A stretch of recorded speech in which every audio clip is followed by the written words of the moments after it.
నమస్తే, welcome to వి3 news. లక్ష్యం సమాజహితం. నేను గణేష్. బులెటిన్ ముందుగా హెడ్లైన్స్ చూద్దాం. నిర్మల్ జిల్లా బాసరలో వైభవంగా వసంత పంచమి వేడుకలు. విద్యాదాయిని పుట్టినరోజు వేడుకలకు కదిలి వచ్చిన భక్తజనం. తెలంగాణ రాష్ట్రంలో మరోసారి మోగనున్న ఎన్నికల నగారా. పర్సన్ ఇన్ఛార్జీల పదవీ కాలం ముగుస్తున్నందున ఎన్నికలు నిర్వహించాలని అధికారులకు కేసీఆర్ సూచన. సమత కేసులో ఇవాళ తుది తీర్పు. సర్వత్రా నెలకొన్న ఉత్కంఠ.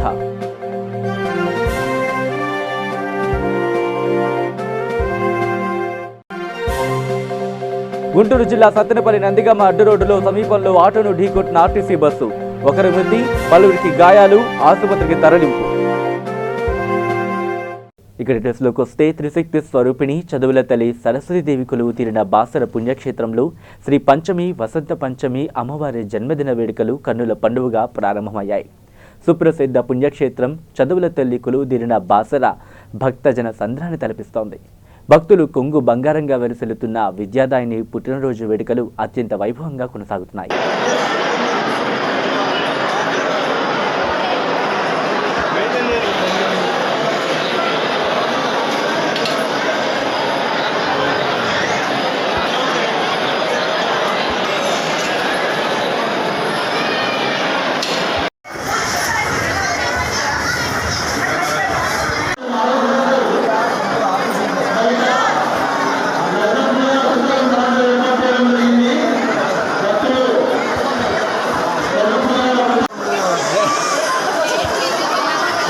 ఇక తెలంగాణ రాష్ట్రంలో మరోసారి ఎన్నికల నగారా మోగనుంది. త్వరలోనే ప్రాథమిక వ్యవసాయ సహకార సంఘాలకు ఎన్నికలు నిర్వహించనున్నారు అధికారులు. పిఎస్సిఎస్ల ఎన్నికలు వెంటనే నిర్వహించాలని అధికారులను ఆదేశించారు ముఖ్యమంత్రి కేసీఆర్. పర్సన్ ఇన్ఛార్జీల పదవీకాలం ముగుస్తున్నందున ఎన్నికలు నిర్వహించాలని ఆయన సూచించినట్టు తెలుస్తోంది. ఇక 4 రోజుల్లో ఎన్నికల నోటిఫికేషన్ జారీ చేసే అవకాశాలు కనిపిస్తున్నాయి. దీనికి సంబంధించి ఆదేశాలు జారీ చేశారు సీఎం కేసీఆర్. ఇక తెలంగాణ రాష్ట్ర వ్యాప్తంగా సంచలనం రేకెత్తించిన సమత కేసులో ఇవాళ ప్రత్యేక కోర్టు తుది తీర్పు వెల్లడించే అవకాశం కనిపిస్తోంది. కేసుకు సంబంధించి నెల 20వ తేదీన వాదనలు పూర్తి కాగా 27న ప్రత్యేక కోర్టు తీర్పు వెల్లడించాల్సి ఉంది. అయితే న్యాయమూర్తి అనారోగ్యం కారణంగా ఈ నెల 30కి వాయిదా పడింది.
రాషంతో ఒకటే రాలేదు ఫాల్తు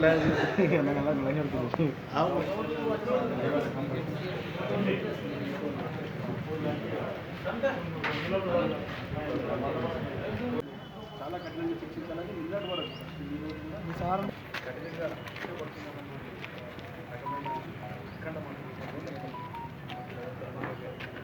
ఇప్పటికే చాలా కారణాలు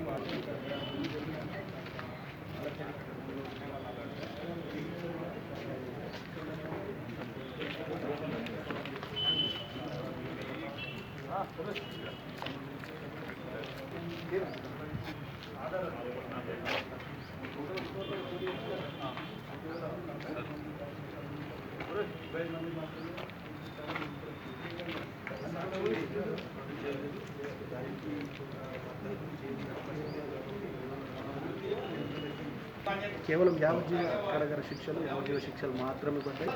మాత్రం ఒక ఉత్కంఠ. ఇక గుంటూరు జిల్లా సత్తెనపల్లి నందిగామ అడ్డు రోడ్డు సమీపంలో ఆటోను ఆర్టీసీ బస్సు ఢీకొట్టడంతో ఒకరు మృతి చెందారు. మృతి చెందిన వ్యక్తి పాలదేవర్లపాడు దామర్లపల్లి శ్రీనివాసరావు వాసిగా గుర్తింపు. అలాగే కేసు నమోదు చేసుకుని దర్యాప్తు చేస్తున్నారు పోలీసులు.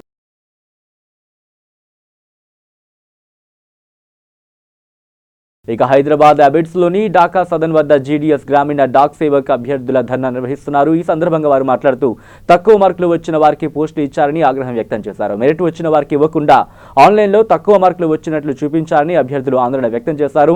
నోటిఫికేషన్ వెంటనే ఆపివేయాలని, ఫలితాలకు సంబంధించి నిజమైన అభ్యర్థులకు న్యాయం చేయాలని వారు డిమాండ్ చేశారు. సోషల్ గ్రామీణ డాక్ సేవక్ నోటిఫికేషన్ 2019లో మేము అప్లై చేసామండి అందరూ అప్లికెంట్స్. కానీ మాకంటే మెరిట్లో తక్కువ ఉన్న వాళ్ళకి జాబ్స్ ఇచ్చారు, మాకు ఇవ్వలేదు. కారణం ఏంటి అంటే ఆన్లైన్లో ఏమైనా తేడా రావచ్చు అది అంటున్నారు. లోపల వాళ్ళే ఏదో స్కామ్ చేసి వాళ్ళే పోస్టులు అనుకున్నారు. దీనికోసం మా అప్లికేషన్ పెట్టడం ఎందుకు, చేయడం ఎందుకు? మా ఉద్యోగాలు రాకపోతే మా జీవితాలు నాశనం అవుతాయి. మాకు ఏదైనా హామీ దొరికే వరకు మేము ఇక్కడే ఉంటాం. ఆమరణ ఆదేశాన్ని చేస్తాం ఇక్కడే. ఓకే, నా పేరు వెంకటేష్ అండి. జీడీఎస్ గ్రామీణ డాక్ సేవలో అప్లై చేసుకునే నోటిఫికేషను 15వ తారీఖు 2019 వచ్చింది. దీని ముగింపు 22వ తారీఖు నవంబర్లో అయినది. దీని రిజల్ట్ ఒక 4-5 డేస్ బ్యాక్ వచ్చినది. ఫస్ట్ అఫీషియల్ సైట్లో రావాల్సింది ప్రైవేట్ సైట్లో వచ్చిందండి. ఏదైనా గవర్నమెంట్ రిజల్ట్ ఏదైనా గవర్నమెంట్ అఫీషియల్ సైట్లో వస్తుంది, కానీ ప్రైవేట్ సైట్లో ఎట్లా వస్తుంది? నేను 3 రోజుల నుంచి నా దగ్గర పెడుతున్నాను. 3 రోజుల నుంచి అట్లా మేము చూసుకుని వచ్చిన ప్రతిసారి ఇక్కడికి వస్తున్నాం అండి. ఇక్కడికి వస్తే ఎవరు మమ్మల్ని పట్టించుకోవట్లేదు. మేడాన్ని కలుస్తున్నాం, సార్లను కలుస్తున్నాం. ఎవరిని కలిసినా మాకు ఆన్లైన్లో తప్పు ఉంది, మాకు రిజల్ట్ రావాలి, అది రావాలి అని చెప్తున్నాను సార్. మాకు న్యాయం జరగాలి సార్. మాకంటే తక్కువ పర్సెంటేజ్ ఉన్న వాళ్ళకి మార్క్స్ వచ్చింది సార్. నేను 10 లొకేషన్స్ పెట్టుకున్నాను సార్. 10 లొకేషన్స్లో నాకంటే తక్కువ నాకు 90.5 వచ్చిన సార్ పర్సెంటేజ్ ఉన్నది. నేను పెట్టుకున్న 10 లొకేషన్లో 83, 84, 92, 91 ఉంది సార్. నాకంటే ఎక్కువ పర్సెంటేజ్ ఉన్న వాళ్ళకి వస్తే హ్యాపీ సార్. ఎందుకంటే నాకంటే ఆయనకి ఎక్కువ పర్సెంటేజ్ ఉంది కాబట్టి ఆయనకు వచ్చింది కాబట్టి నేను హ్యాపీగా ఫీల్ అవుతాను. కానీ తక్కువ పర్సెంటేజ్ ఉన్న వాళ్ళకి వచ్చింది కదా, ఎక్కడ లోపం జరిగింది, కనీసం అసలు ఎందుకు ఇట్లా జరిగింది అడుగుదామని వచ్చినా కానీ సార్ మాకు రెస్పాన్స్ కావట్లేదు సార్. లోపల ఎవరు ఏం చెప్పండి సార్. మాకు న్యాయం మీడియా వాళ్ళు చేయాలి. ఇక్కడ మేము మాకు న్యాయం జరిగేంత వరకు, మేడాన్ని కలిసేంతవరకు కలిసి మేము ఆఫీస్ నుంచి పోం సార్. దేనికైనా రెడీ సార్ చేయడానికి. అవసరమైతే సార్ నోటిఫికేషన్ ఆపండి సార్. నోటిఫికేషన్ ఆపేసి ఎవరైతే ఎలిజిబిలిటీ ఉన్నారో వాళ్ళకి ఇస్తే మేము హ్యాపీ సార్. మాకంటే ఎక్కువ వచ్చిందో వాడికి ఇస్తే మేము హ్యాపీ. ఎందుకంటే నాకు తక్కువ ఉంది కదా, నాకు రాలేదు, హ్యాపీగా ఉంటాను నేను. కానీ నాకంటే తక్కువ ఉన్న వాడికి ఇచ్చేసి ఏదో జరిగిందని చెప్తున్నారు సార్. మాకు కావాల్సిన మా డిమాండ్ ఒకటే సార్. మాకు న్యాయం అయితే ఎవరికిందో వాళ్ళకి న్యాయం చేయండి సార్. లేదా నోటిఫికేషన్ ఆపి మళ్ళీ అప్లికేషన్స్ ఇచ్చుకుంటే మేము దాన్ని చేసుకుంటాం సార్. మాకు వస్తేనే హ్యాపీ సార్, రాకపోతే మా పని మేము చేసుకుంటాం సార్. ఓకే. ఇక రంగారెడ్డి జిల్లా రాజేంద్రనగర్ మండలంలోని మైలర్ దేవపల్లి డివిజన్ బాబుల్ రెడ్డి నగర్లో మహాత్మా గాంధీ 73వ వర్ధంతి నిర్వహించారు. ఈ కార్యక్రమంలో భాగంగా బాబుల్ రెడ్డి నగర్ శ్రీమేధ స్కూల్ వద్ద విగ్రహదాత సోమ జగన్నాథ గుప్తా, సోమ శ్రీనివాస్ గుప్తా సొంత నిధులతో మహాత్మా గాంధీ, స్వామి వివేకానంద విగ్రహాలు ఏర్పాటు చేశారు. ఈ నూతన విగ్రహాలను ఎమ్మెల్యే ప్రకాష్ గౌడ్ ప్రారంభించారు.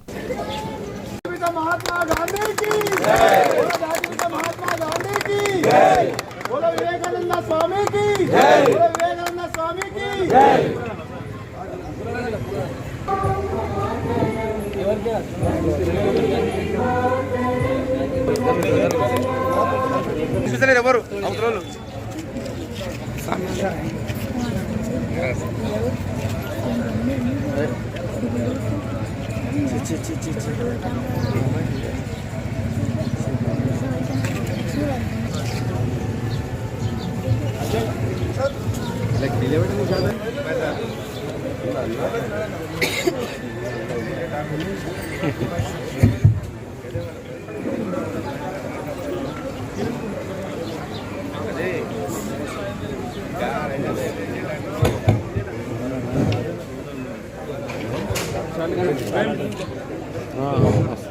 ఈరోజు కార్యక్రమానికి మన స్థానిక ఎమ్మెల్యే మహాత్మా గాంధీ వర్ధంతి సందర్భంగా వివేకానంద 2 విగ్రహాలు ఉండడం కూడా చాలా సంతోషం. ఎందుకంటే ఆనాడు నిజంగా కూడా వాళ్ళు చేసిన త్యాగానికి అది ఈరోజు మనం అందరం గుర్తించడం చాలా. మనము తెలియని వాళ్ళు అప్పుడు ఏం చేసిండు వాళ్ళు మనం లేకుంటే ఆ రాజు బండ్ల మీద నడిచి బదులుగా లేని టైంలో మనం పుట్టిన కాలంలో. ఈరోజు కార్యక్రమానికి మన స్థానిక ఎమ్మెల్యే మహాత్మా గాంధీ వర్ధంతి సందర్భంగా వివేకానంద 2 విగ్రహాలు ఉండడం కూడా చాలా సంతోషం. ఎందుకంటే ఆనాడు నిజంగా కూడా వాళ్ళు చేసిన త్యాగానికి అది ఈరోజు మనం అందరం గుర్తించడం చాలా. మనము తెలియని వాళ్ళు అప్పుడు ఏం చేసిండు వాళ్ళు మనం లేకుంటే ఆ రాజు బండ్ల మీద నడిచి బదులుగా లేని టైంలో మనం పుట్టిన కాలంలో. కానీ ఆనాడు వాళ్ళ దేశం గురించి ఎంతో పోరాడి మహాత్మా గాంధీ గారే కానీ వివేకానందనే కానీ అందరూ ఈరోజు ఆ జ్ఞాపకం మనకు వచ్చినారు. నిజంగా కూడా ఆ రోజుకి రోజు చూస్తుంటే మనం అనుకుంటున్నాం వాళ్ళు ఏ విధంగా కష్టపడి కుల భేదాలు లేకుండా మనం అందరం ఒక ఐకమత్యంతో పోరాడని తీసుకుని ఒక ఐకమత్యంతో ముందుకు పోతున్నాం. చాలా సంతోషం. ఈరోజు ఇంకా కార్యక్రమాలకు అందరికి వచ్చేసాం మీ అందరికీ కూడా. ఎందుకంటే ఇలాంటి కార్యక్రమం చేయడం చాలా మనకు గొప్పతనం. ఇది వాళ్ళ ఆశీర్వాదం తీసుకుంటేనే మనకు చాలా గొప్పతనం. ఎందుకంటే ఇలా గాంధీ జయంతి నిజంగా కూడా ఉదంతి మనం అభినందించుకోవాలి, మనం గౌరవించాలి. నిజంగా వివేకానంద కూడా ఈరోజు ఆయన కూడా ఎంతో చిన్న వయసులోనే ఆయన ఎంతో మనం త్యాగం చేసి ఈరోజు మన దేశానికి ముందు పెట్టుకున్నాం. చాలా మంది ఇలాంటి మహానుభావులు ఎంతో. ఇక తెలంగాణ విద్యుత్ ఉద్యోగుల డైరీ క్యాలెండర్ను మంత్రి నివాసంలో రాష్ట్ర గిరిజన సంక్షేమ స్త్రీ శిశు సంక్షేమ శాఖ మంత్రి శ్రీమతి సత్యవతి రాథోడ్ ఆవిష్కరించారు. ఈ సందర్భంగా ఆమె మాట్లాడుతూ విద్యుత్ ఉద్యోగులపై సీఎం కేసీఆర్కు మంచి అభిప్రాయం ఉందని, ఆయన ఆలోచన మేరకు బాగా పనిచేసి శభాష్ అనిపించుకోవాలి అని అన్నారు. తన శాఖ పరంగా ఎలాంటి అవసరం ఉన్నా పూర్తి స్థాయిలో అండగా ఉంటామని హామీ ఇచ్చారు మంత్రి. ఈ కార్యక్రమంలో తెలంగాణ విద్యుత్ ఉద్యోగుల సంఘం అధ్యక్షులు ఖాజా మొయినుద్దీన్, జనరల్ సెక్రటరీ వెంకట రామారావు, ఇతర ప్రతినిధులు పాల్గొన్నారు.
ఇక నాగర్ కర్నూలు జిల్లా కొల్లాపూర్ మండలంలోని 15వ వార్డు చౌటుబెట్ల టీఆర్ఎస్ కౌన్సిలర్ పొడెండ్ల సత్యం యాదవ్ తమ 15వ వార్డులోని విజయోత్సవ ర్యాలీ నిర్వహించారు.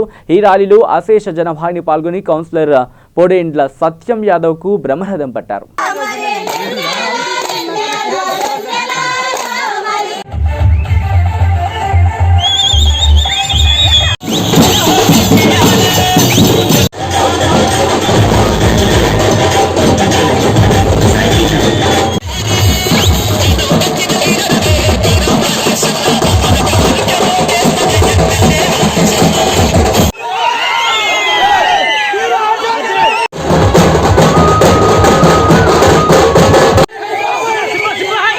ఇక రాజన్న సిరిసిల్ల జిల్లా చందుర్తి మండల కేంద్రం నర్సింగాపూర్ గ్రామంలో ఉన్న మోహినీకుంట మల్లికార్జున స్వామి వారికి ముడుపెళ్లి నుంచి నర్సింగాపూర్ వెళ్లే రహదారిలో మల్లికార్జున స్వామి ముఖద్వారం ఏర్పాటు చేయడం జరిగింది.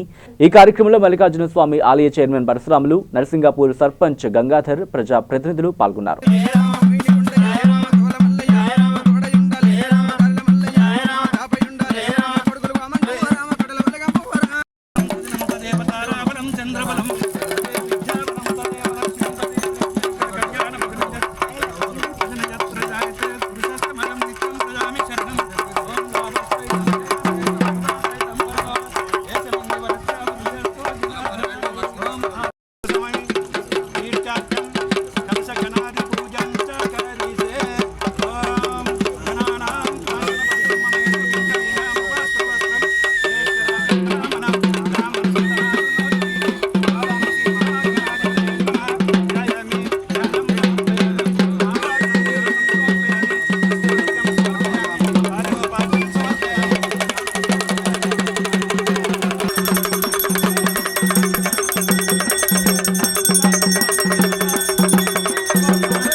ఆమె కాలు అవుతాం మన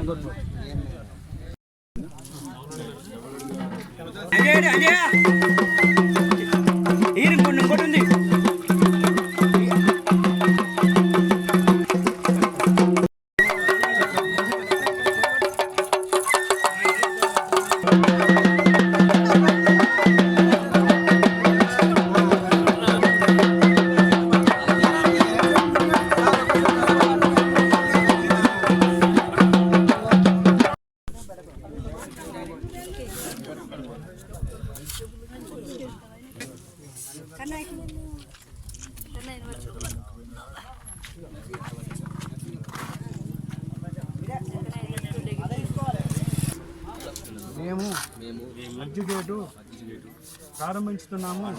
మమ్ములను మా పిల్లలను పాడి. ఇక వికారాబాద్ జిల్లా బషీరాబాద్ మండల పరిధిలోని నీళ్లపల్లి గ్రామంలో ఉచిత ట్యూషన్ సెంటర్ను స్థానిక ప్రధానోపాధ్యాయులు సర్దార్ మాన్య ముఖ్య అతిథిగా విచ్చేసి రిబన్ కట్ చేసి ప్రారంభించారు.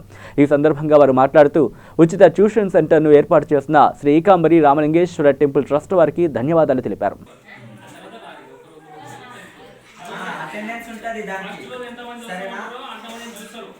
మీరు రోజు ట్యూషన్కి వస్తే వాళ్ళకి ప్రైజ్ ఇస్తారు. నెల ఒక నెల రోజులు మొత్తం కంటిన్యూ ట్యూషన్కి వచ్చారనుకో వాళ్ళకి 4 బుక్స్ ఇస్తారు. వాళ్ళకి ఏం అవసరమైన నోట్ బుక్స్ పెన్స్ అన్నీ వాళ్ళే ఇస్తారు. ఓకేనా?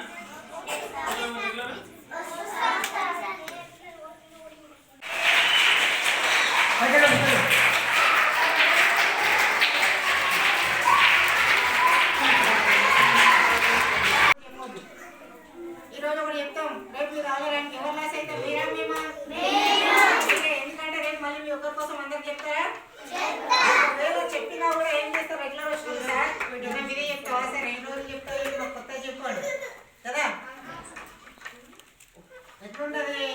రోజు వస్తుంటే ఏమైతే అప్డేట్. ఈరోజు ఏం చెప్పినాం? ఫర్ ఎగ్జాంపుల్ చెప్పినాం అనుకోండి, 6 నుంచి 9 వరకు చెప్పినాం అనుకోండి. ఈరోజు రాని వాడు ఉంటాడు. రేపు వాడికి ఏం చెప్తాం మనం? నుండి 10 వరకు చెప్పడానికి పోతాం. ఇంకా అలాగైనా తలగడ తిరగాలి కష్టాలు అర్థమైతే. కాబట్టి ఏం చేయాలి? రెగ్యులర్ వస్తే ఏమవుతుంది? మేము చెప్పేదేదో మీకు అర్థమవుతుంది. మీరు ఎంతవరకు నేర్చుకున్నారో మాకు అర్థమవుతుంది. కాబట్టి అందరూ కూడా. ఇక నిజామాబాద్ జిల్లా సిరికొండ మండలం రావుట్ల గ్రామం ఎమ్మెల్యే బాజిరెడ్డి గోవర్ధన్ స్వగ్రామంలో విశ్వ బ్రాహ్మణుల మామ్మాయి విగ్రహ ప్రతిష్టాపన మహోత్సవంలో బాజిరెడ్డి గోవర్ధన్, అలాగే బాజిరెడ్డి జగన్, ఎంపీపీ సంగీత రాజేందర్, వైస్ ఎంపీపీ తోట రాజన్న, సర్పంచ్ తోట రాజిరెడ్డి, అలాగే గడీల రాములు, కార్యకర్తలు, నాయకులు తదితరులు పాల్గొన్నారు.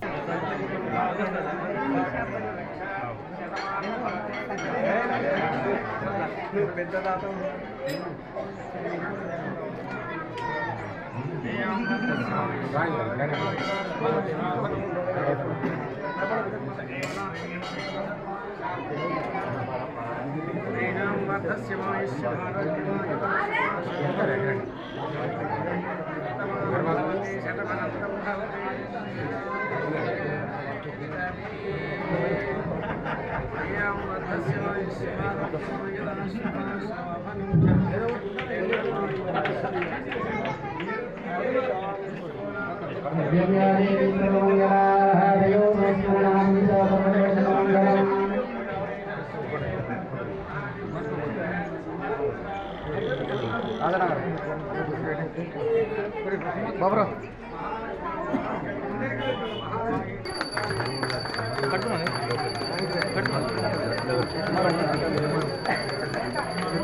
గౌరవనీయులైనటువంటి కళా తహసీల్దార్ గారు కానీ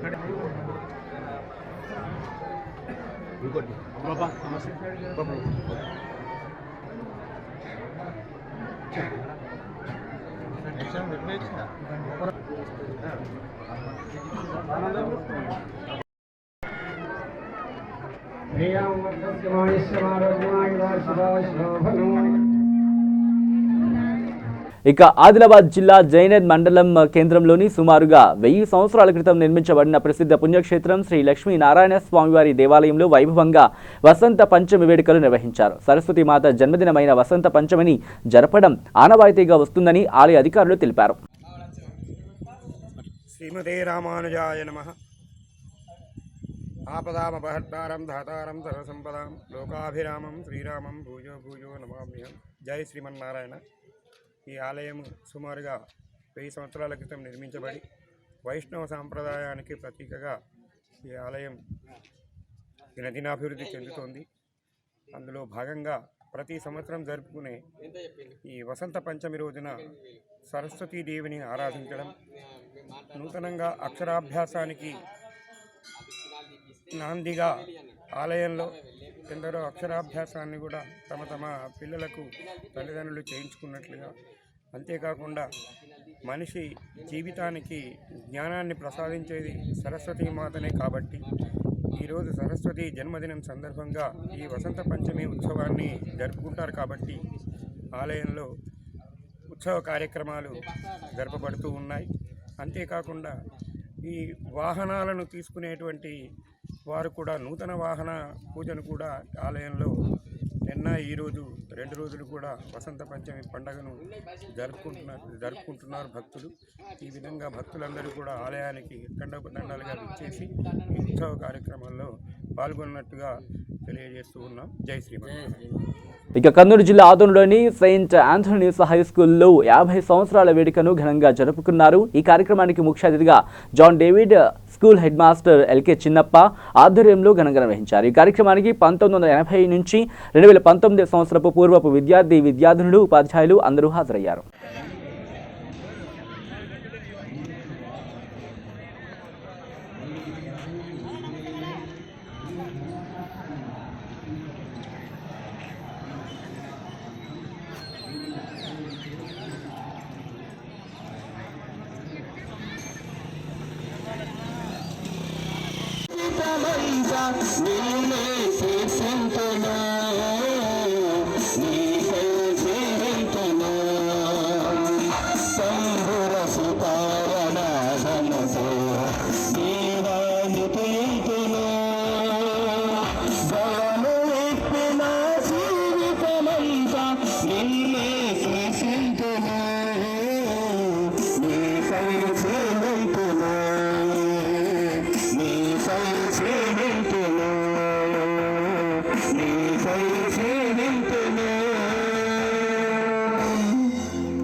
రెండవ పట్టణము పునీత పౌలు ఎఫెసీయులకు రాసిన లేఖ 1వ అధ్యాయం.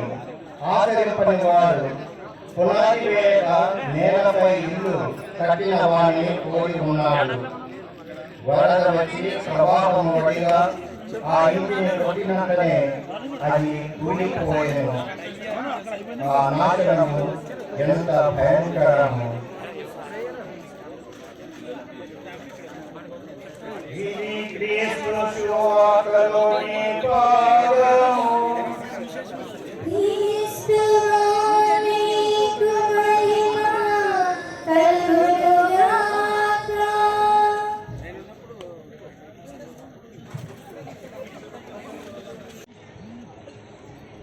ఏ సంస్థ అయినా, ఏ పరిచర్య అయినా ఒక మనిషి అభివృద్ధి కోసమే అన్నది మనం గమనించాలి. వ్యక్తులము మనము అభివృద్ధి చెందినప్పుడు ఆ కృతజ్ఞతా భావాన్ని మనము కలిగి ఉండాలి. ఆ కృతజ్ఞత మనము ఎప్పుడు కూడా కలిగి జీవించినప్పుడు తప్పకుండా అది ఒక సంస్థ యొక్క అభివృద్ధి కూడా తోడ్పడుతూ ఉంది. మన వ్యక్తిగత అభివృద్ధి సంస్థకు మంచి పేరును తెస్తూ ఉంది. ఒక సంస్థ చిరకాలం నిలబడి ఉండేలాగా అది దోహదపడుతుంది అన్నది మనం గమనించాలి. ఈ రోజుల్లో మనం చూస్తూ ఉన్నాం, ఏదైనా ఒక పరిచర్యను లేక ఒక వ్యవస్థను లేక ఒక సంస్థను అభివృద్ధి చెందాలి, అభివృద్ధి పదములో నడిపించాలి అని అంటే ఎంతసేపు మనం చెప్తూ ఉంటాం, మాకెవరున్నారండి, మాకు డబ్బులు ఎక్కడి నుంచి వస్తాయండి అని ఆర్థిక సంబంధమైనటువంటి ఇబ్బందులను ఎక్కువగా చెప్పటం మనము చూస్తూ ఉన్నాము. ఇది నిజమే, వాస్తవం. ఆర్థికంగా మాకు డబ్బులుంటే గిననా మేము అది చేస్తాం, ఇది చేస్తామని చెప్తాం.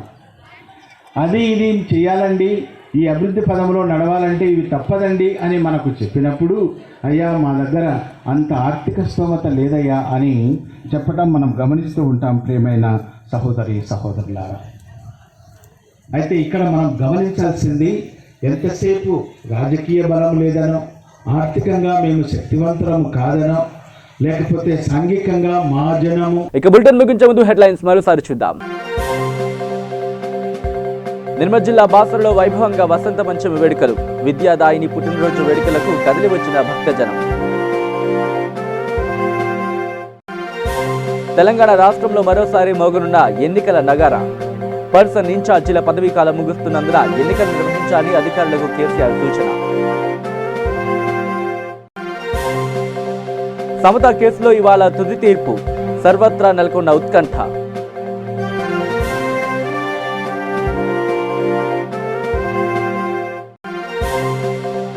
గుంటూరు జిల్లా సత్తెనపల్లి నందిగమ్మ అడ్డు రోడ్డులో సమీపంలో ఆటోను ఢీకొట్టిన ఆర్టీసీ బస్సు.